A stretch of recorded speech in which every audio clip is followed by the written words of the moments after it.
All right, welcome back. So we are just about ready to move into the second half of our drop here. But first, let's get this a little bit layered up here. And one thing I really just want to emphasize is that right now I'm basically just making the composition of the drop. I'm just trying to get the ideas out there. And then I'll be going back and layering everything back up, processing things, mixing things, making sure everything fits, making things sound nice and big. Because I don't want people to get too far into this series and thinking that, what I've written in is kind of just the final product and I'm not going to touch it, because that's not true. I think it's better to write your composition, get your songwriting down first so that you can get your ideas flowing. You can figure out, what works and what doesn't on the base level. And then you can go back and you can make things sound better. And that way you don't spend a whole lot of time worrying about, making one sound great when you get further in and listen to it a second time and then realize it doesn't even work. That's just a waste of time. And the same goes for the rest of the song up to this point. What I like to do is write the drop all the way up to the drop, however. And then I like to go back and, make sure everything sounds as layered as it can, put background elements in, add more percussion, just add more stuff overall once I get the basic ideas out. I like to go back and flesh it out afterwards. And I don't want people to think that what they're hearing now is, the 100% best that I think it can, because that's definitely not the case. But I digress. Rant over. Let's go ahead and layer this up and move on to the second part of the drop.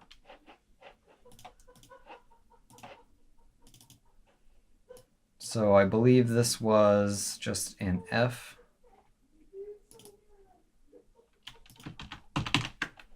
And then a G.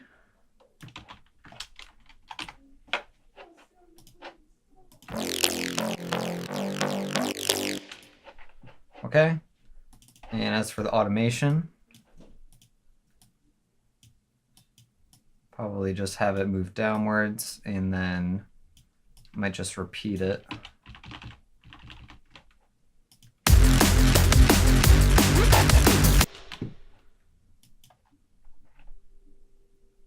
Okay. And I might want to just vary this a little bit.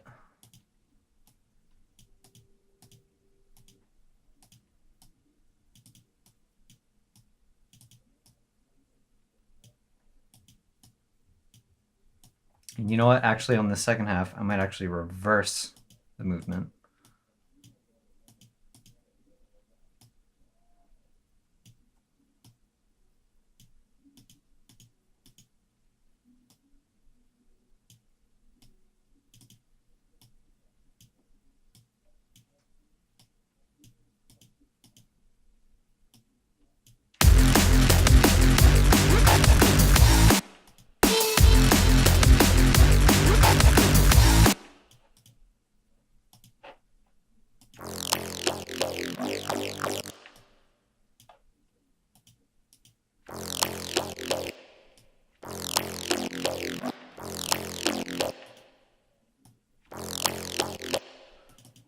Some weird movement going on, like with an envelope here.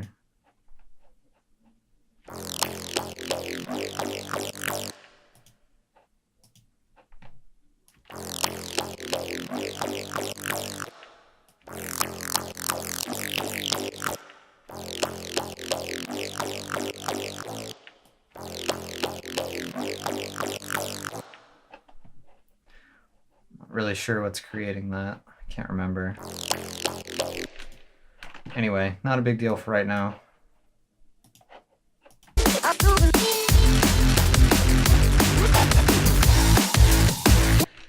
So if we compare the before and after, you can hear that it sounds a lot more full.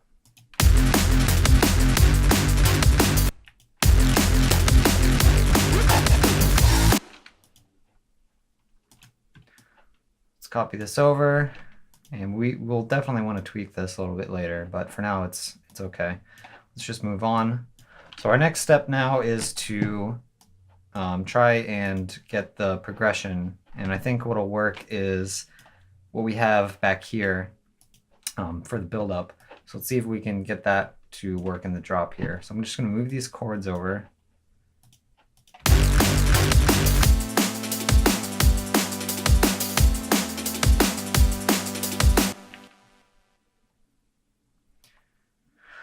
Okay, and we're gonna need a bass to accentuate this lower note here. But I don't think that this instrument here is the right one to do it. So we may just want to grab another saw. So I think I'm actually gonna put that in this group. Let me just save really quick.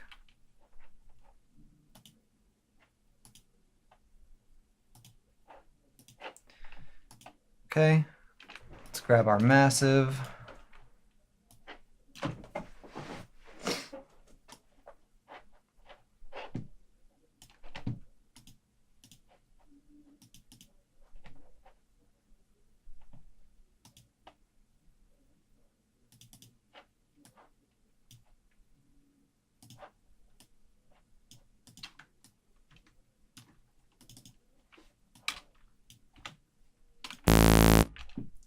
It's really loud.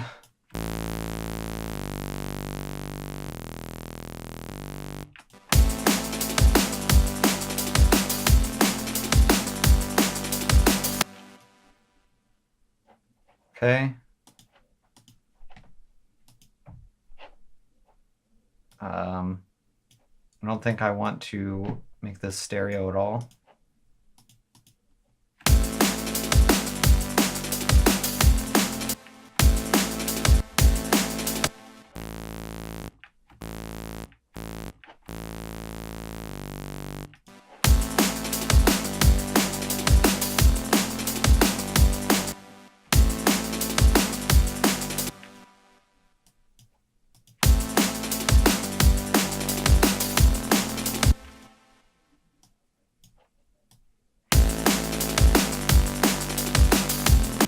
Okay, maybe I do want to make it stereo.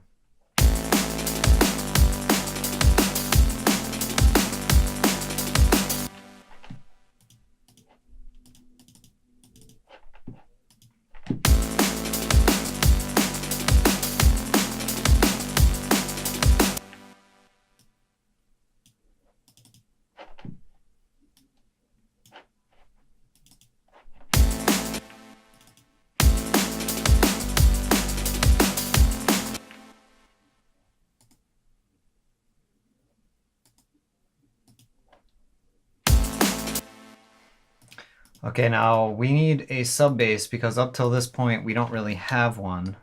So let's do that. It's pretty simple to make one. I just grab a massive, and I have a preset, but it's essentially just a sine wave with a little bit of pitch modulation. Sub. As you can see, this is a very subtle effect on this LFO. It's just barely moving the pitch as it sustains. And then this just kind of gives it a little sort of a kick feel, but that as well is very subtle.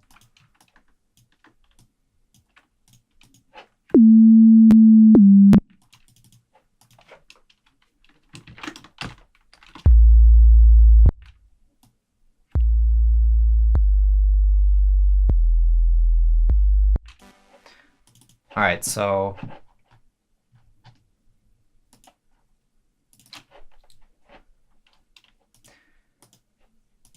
a lot of the times when you make a sub, you're gonna have a little bit of a click noise on it. And to get rid of that, just go ahead and EQ out the highs all the way down to like 200.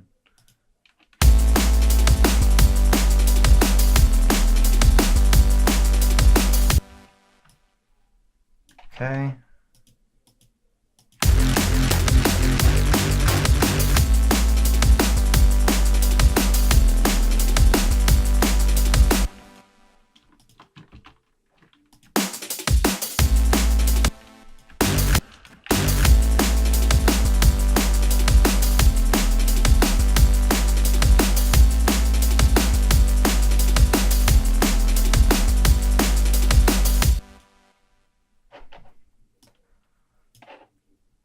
Okay, let's get the crash and the white noise.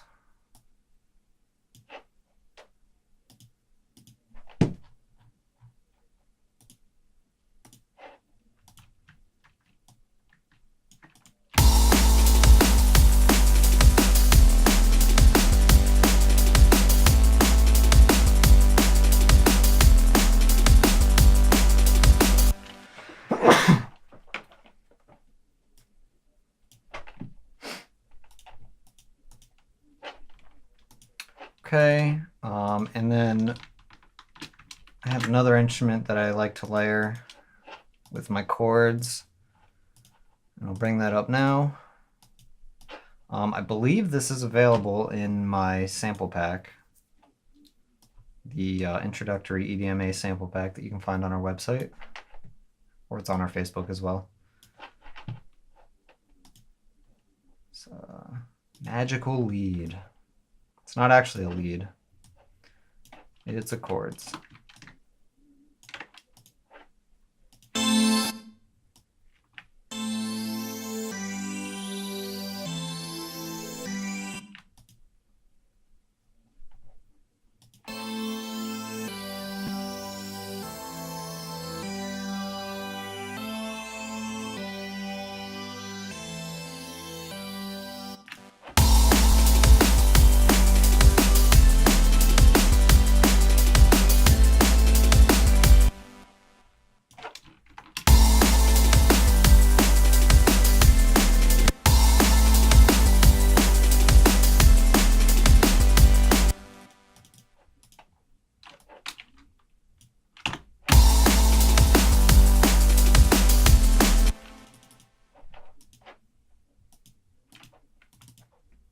And with this one, I like to actually get rid of a lot of the fundamental range, because a lot of what makes this instrument interesting is the harmonics.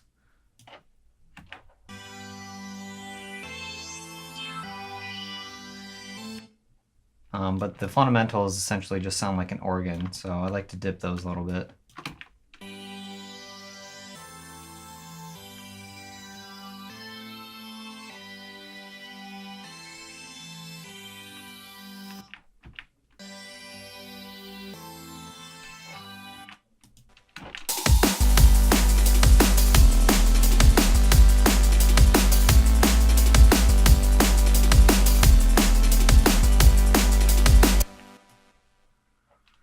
Okay. All right, so we've got our basic progression in here. We may need to work on a transition that introduces this, and that may be as easy as taking the last two bars here and putting them here.